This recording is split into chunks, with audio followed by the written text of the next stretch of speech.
بسم الله الرحمن الرحيم.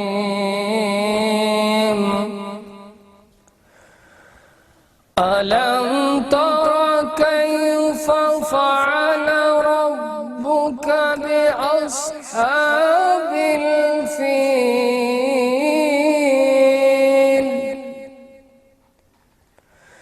ألم يجعل كيدهم في تضليل وأرسل عليهم طيرا أبابيل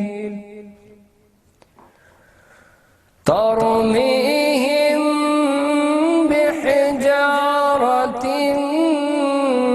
من سجيل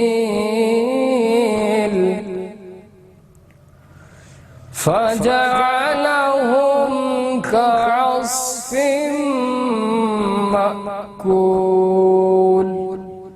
صدق الله العظيم.